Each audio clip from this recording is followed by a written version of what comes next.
रोहिणी, जीजू के निकलने पे फर्स्ट रिएक्शन क्या था? डेफिनेटली बहुत ही अपसेटिंग था वो।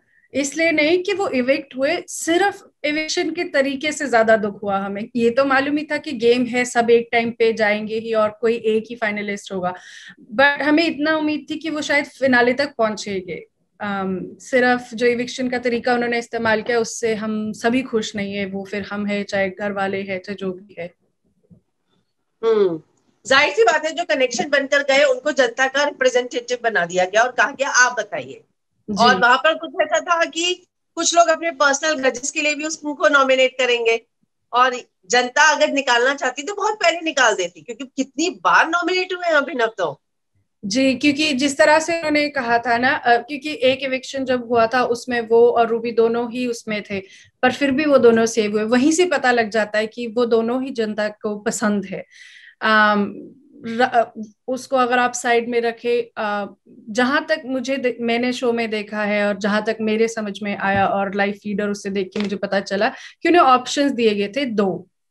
तो आई गेस उन दो हर ऑप्शन में उनका नाम था ही था, तो आई गेस जिससे लग रहा था कि वो जाएंगे ही फिर।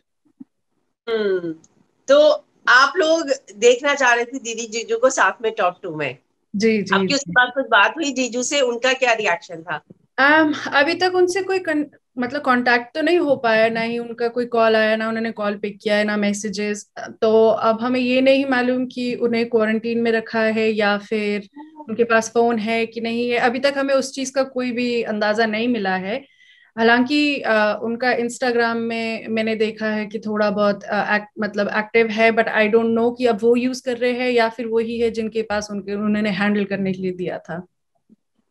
ओह, ये हो सकता है फिर उन्हें सीक्रेट रूम में रखा हो, तो ये तो बहुत बड़ा और अच्छा ट्विस्ट हो जाएगा, सीन हम भी बस पलटेगा। अब यही सोच रहे हैं जी, हम भी इसी उस पे उम्मीद रख रहे हैं। अब हमें ये तो नहीं मालूम कि एक्चुअली क्या है, या फिर हो सकता है कि उन आई डोंट नो, क्योंकि एटलीस्ट वो घर पे एक कॉल तो करते ही करते, अगर और कुछ नहीं तो। अभी तक वैसे जहां तक मुझे मालूम है और मम्मी पापा से जो लास्ट बात हुई थी, तो कोई अपडेट तो मिला नहीं है।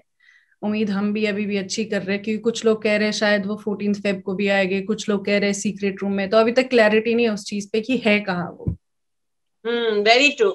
लेकिन एक बात मैं बताऊं कि जब वो निकले ना, तो मुझे ऐसा लगा कि क्या बिग बॉस जेंटलमैन गेम नहीं हो सकता है, क्योंकि वो एक जेंटलमैन थे, डिसेंसी से खेल रहे थे। तो क्या वो विनर नहीं बन सकते? मतलब ये तो बहुत ही अजीब चीज थी कि लड़ना है, एक दूसरे को अब्यूज करना है, तो ही आप जीत सकते हो ये गेम। जी तो गेम से विश्वास। हाँ।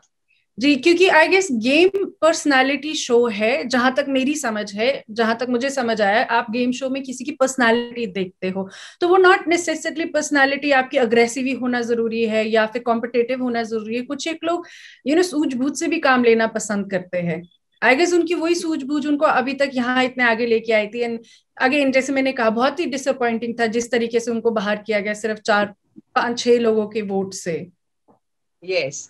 तो आपको लगता है कि आपके जीजू ने जिस तरीके से अपनी पर्सनालिटी शो में दिखाई है, उसके बाद आपके जीजू जैसे लड़कों की बहुत डिमांड होने वाली है? जी, वो तो है। और मैं तो इस चीज के लिए बहुत खुश हूँ कि उन्होंने इतना अच्छा एग्जाम्पल सेट किया है कि किस तरह से होना चाहिए और क्या होना चाहिए, क्या नहीं होना चाहिए, किस सर्कमस्टांसेस में आप किस तरीके से होने चाहिए। हम्म।